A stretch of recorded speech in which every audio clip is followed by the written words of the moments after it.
அனைவருக்குமே வணக்கம். சற்று முன் கிடைத்திருக்கக்கூடிய ஒரு மிக மிக முக்கியமான செய்தி ஒன்று வெளியாகியுள்ளது.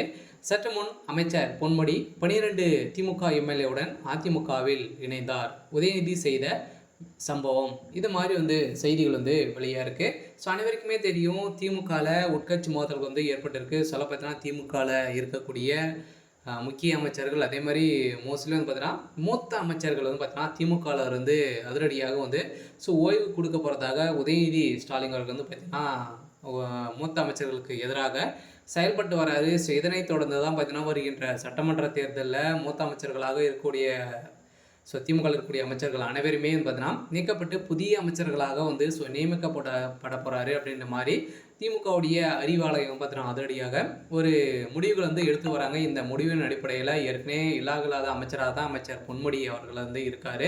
ஸோ அதே மாதிரி தான் பார்த்தீங்கன்னா துரைமுருகன் அவர்களுக்கும் இப்போ ஓய்வு கொடுக்க போகிறதாகவும் ஒரு தகவல் வெளியாகி வருது. ஒரு பக்கம் இருந்தாலுமே இப்போ அமைச்சர் பொன்முடி அவர்கள் பார்த்தீங்கன்னா அதிமுகவில் ஒரு முக்கிய பொறுப்பு கொடுக்க போகிறாரு. எடப்பாடி பழனிசாமி அவர்களுக்கிடையே நெருங்கிய நண்பராக இருக்கார். இதன் அடிப்படையில் தான் இப்போ திமுகவிலிருந்து பார்த்தீங்கன்னா ஒரு 12 எம்எல்ஏக்களுடன் அதிமுகவில் இணைய போகிறாரு அப்படின்ற மாதிரி ஒரு அஃபீஷியலான ஒரு தகவல் கிடைத்திருக்கு. ஸோ இந்த தகவலின் அடிப்படையில் எந்த கட்சி ஒரு மிகப்பெரிய கூட்டணி வைக்குதோ அந்த கட்சி தான் பார்த்தீங்கன்னா 2026 ஒரு மிகப்பெரிய வெற்றிகள் பெறும் அப்படின்றது அனைவருக்குமே தெரியும். ஸோ இதன் அடிப்படையில் தான் இப்போ திமுகவில் உட்கட்சி மோதல்கள் ஏற்பட்டு சொல்ல பார்த்தீங்கன்னா 2026 உதயநிதியுடைய தலைமையில் தான் பார்த்தீங்கன்னா திமுக களம் இறங்க போகுது.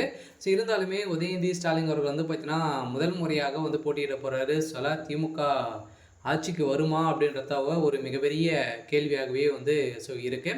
ஸோ இந்த கேள்வியின் அடிப்படையில் தான் இப்போ அதிரடியாக திமுக இருக்கக்கூடிய மூத்த அமைச்சர்களுக்கெல்லாம் எதிராக உதயநிதி ஸ்டாலின் செயல்பட்டு வர்றாரு அப்படின்ற மாதிரி தகவல் வெளியாக இந்த தகவலை பற்றி முழுமையாக பார்க்கலாம். அதுக்கு முன்னாடி மறக்காமல் நம்முடைய சேனலை சப்ஸ்கிரைப் பண்ணிக்கோங்க. ஸோ இதெல்லாம் பார்த்தீங்கன்னா அமைச்சர் பொன்முடி அவர்கள் ஏற்கனவே இல்லாத அமைச்சராக சொத்து குவிப்பு வழக்கில் வசமாக சிக்கி இவர் பார்த்தீங்கன்னா திமுக நீக்கப்பட்டார். ஸோ இப்போ அதிரடியாக பார்த்தீங்கன்னா மீண்டும் திமுக இணையத்துக்கான வாய்ப்புகளே இல்லை அப்படின்ற ஒரு வாய்ப்பு தெரிஞ்சு கொண்ட நிலையில் இப்போ அதிரடியாக ரகசியமாகவே எடப்பாடி பழனிசாமி கிட்ட பார்த்தீங்கன்னா இவர் பேசி வராரு அப்படின்ற மாதிரி தான் இப்போ தகவல் வெளியாக இருக்குது.